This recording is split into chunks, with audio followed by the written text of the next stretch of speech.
Hello friends, welcome to another new video. In this video I will show you how to use built-in compass on Samsung M47.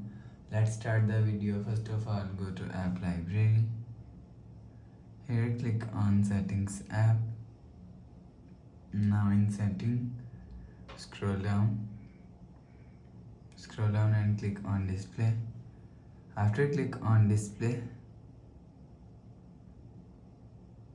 scroll down and click on edge panels. After click on edge panels, make sure turn on edge panel button and click on panels. Select tools. After select tools,